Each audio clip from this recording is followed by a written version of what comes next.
Hello, yeah, good evening, and very warm welcome to our new session and new video. Today we are going to discuss about some of the very important principle that is very important regarding when you are applying the teaching practices among the students or in the classroom, whether it is a tuition classroom or a school or in the college or whatever. Wherever the learning happens, there is a teaching, and if there is a teaching, there is a need of principle. So in this session, we are going to discuss some of the very basic principles regarding with teaching, while and while awareness among the students uh, for the process of teaching and learning. So there is a lot of theories and very there are different styles, methods, and teachings. But in all types of teaching methods, there must be some of the things that required to grab the attention of the students to motivate them in according to way so that they can learn. So to first of all we count that is creativity. The first thing in the classroom you have to discuss about, you have plan in the teaching that you have to be very creative, so that the creativity begins with that how you deal with the students and how you grab them and how you motivate them, and what they learn from you, and what is the validity of that learning. It's all about the creativity. Creativity begins with the thought and ends with the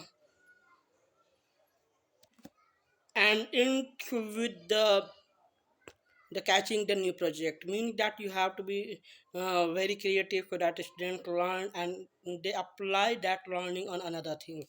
And after the creativity, the second thing is the recreation. The classroom must be a very creative one. It said that the recreation make the students, make the disciple, make the learner to affectionately motivate, and they grab the learning, they enjoy the learning, and to the recreation, and their melancholy, their sadness become the happiness, and the happiness leads and motivates them and aggravate them and energize them so that they can uh, take the classwork, homework, their session so energetic that they use in upcoming time. And after the recreation, there is a need of planning. Planning, planning is everything. Planning means how you will enter into the classroom, and how you will deal with the student, and how you will catch up the lesson, and how what type of procedure you will apply to the teaching that the students must learn, and what type of uh, the result you want from the classroom, and what they think about the problem, how they solve about the problematic situations, and how you will gravitate them so that they learn properly. और कह सकते हैं कि योजना एक ऐसे प्रतिबद्ध रूप है जो कि बिना सिद्धांतों के अधूरा है। अगर if we have plan our activity through the principles, it must be very effective, and it shall grab the attention, and it will very awesome. After the planning, the principle of activity defines that the activity of living being and activity of the non-living being, means that in a classroom you have to be active, and your activity must describe that you are going to, and you are eager to learn, you are eager to teach in such a manner that students will learn very effectively. You have to motivate them so that you have to motivate them into your activity. You also have to judge the activity of the students, uh, what they are doing, what they are thinking. Means activity, their mental activity, physical activity, and cognitive activity, means and affective And after the activity there is a need of purposiveness. Purposiveness means उद्देश्य परकता यानी कि after you all have to once be mentioned that what to the one class, to the one lesson, to the unit of the lesson, what type of purpose you want, what is your aim for the teaching, and you have to what is your aim, and what you have to fulfill also the aim of the learners. You also have the have to fulfill the aim of the school, and you also have the aim of the curriculum. Means the curriculum what they want to relate, and what type of learning they want to inculcate the student. You have to uh, publish them, you have to process them in such a manner that your session must have an purpose or objective. Purposiveness can be defined as the eager to learn. Purposiveness can be defined as the eager to act. Purposiveness can be defined as the eager to learn any skill. Purposiveness can be defined as to make your skill so effective that uh, you can fulfill your emotions. And after the purposiveness in the classroom, you have to decide about the age appropriate curriculum. It means that you have to read to the students whenever you are following a book or whatever you are going to teach through your knowledge to the learners. You have to decide whether they are able to catch your thoughts or not, because uh, curriculum it must be undernoted that the age of the student must be proper so that they can understand. If the age of a student is 8 to 10 or 12 or 13, if we teach them the calculus or the mathematics, so it will not be a perfect thing that you will teach them calculus, you will teach them the advanced chemistry, you will teach them the advanced algebra like that. So it must be noted that through the abstract thinking when developed, the abstract type of thinking can make the learnings so skillful that they can learn them to the edge manner. But how a child can learn the higher thing, so the principle of curriculum it must be maintained to the classroom. And after the age appropriate curriculum, you have to be the next principle is the correlation. Correlation means समन्वय, it means समन्वय का सिद्धांत।